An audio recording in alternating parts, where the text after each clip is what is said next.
At exactly 7:43 p.m. on a Thursday, my phone vibrated softly, like someone had quietly placed a hand on my shoulder. In that single moment, I had no idea the next few minutes were about to change the course of my life. I was standing in the hotel lobby, beneath glowing chandeliers, surrounded by soft piano music, distant laughter, and the faint scent of expensive perfume. Everything looked normal, except for the rapid pounding of my heart. The message that appeared on my screen was simple, but poisoned with meaning. Your wife just checked in with him again. Room for 112, I'm sorry. You deserve to know. For a second, I forgot how to breathe. I looked up at the digital elevator numbers rising and falling, as if they were counting down to something I wasn't ready to face. This wasn't the first message. Over the past 2 weeks, the same unknown number had been sending short, cryptic warnings. Each time, I convinced myself it had to be a cruel joke or a misunderstanding. Tonight was different. This time, there was a room number, 412, and I was already inside the hotel without telling Aisha. Earlier that evening,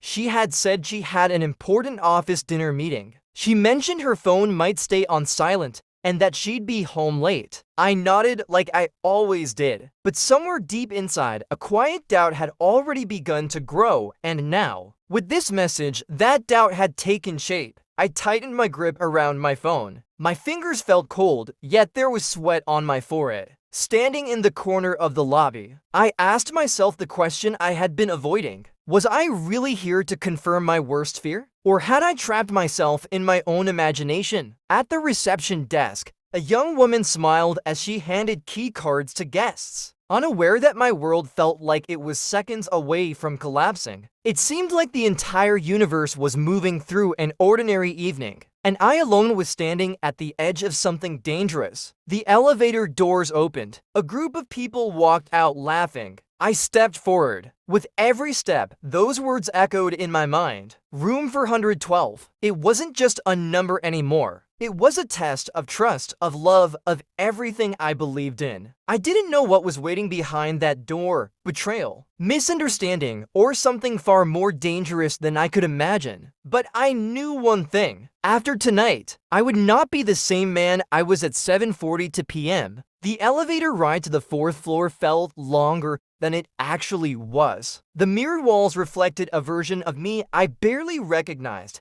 Jaw tight, eyes restless, breathing shallow. When the doors finally slid open, the hallway stretched out in silence, lit by warm golden lights that made everything look calm, deceptively calm. The thick carpet muted my footsteps as I walked toward room 412, each step heavier than the last. Halfway down the corridor, I slowed. What if the message was wrong? What if I was about to destroy my marriage over paranoia? But then I heard it. Faint laughter from behind a closed door. A man's voice, then hers. My chest tightened instantly. I stopped in front of 412, staring at the polished brass numbers fixed to the door. My hand hovered inches away from knocking, trembling between rage and fear. I leaned closer, straining to hear. The laughter stopped abruptly, followed by a low murmur I couldn't make out. My pulse thundered in my ears. This was it, the moment where doubt either dies or proves itself right. I knocked once hard. Silence swallowed the hallway. A few seconds passed before I heard movement inside, hurried whispers. Something dropping to the floor, footsteps approaching. The lock clicked. The door opened slowly and Aisha stood there. Her face drained of color, eyes wide with shock. Not guilt, but something closer to fear. Behind her, near the window, stood a man adjusting his jacket. It wasn't a stranger. It was Cameron, my business partner of 6 years. The room didn't look romantic. No candles, no wine glasses. Instead, the table was covered with documents, a laptop open,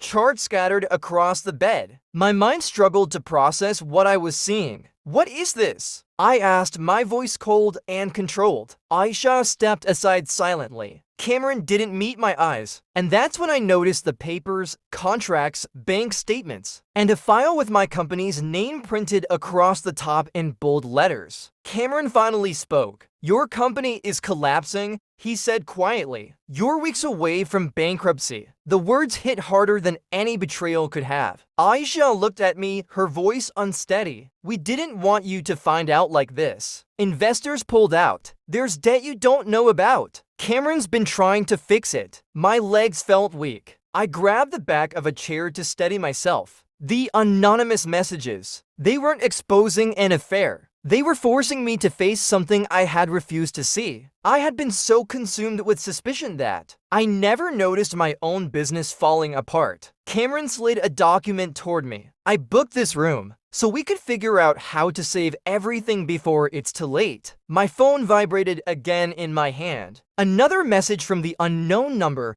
"Now you know the truth." I slowly looked up at them, not as a betrayed husband, but as a man standing at the edge of losing everything. Room 412 wasn't the place where my marriage ended. It was the place where I learned that sometimes the real danger isn't betrayal, it's denial.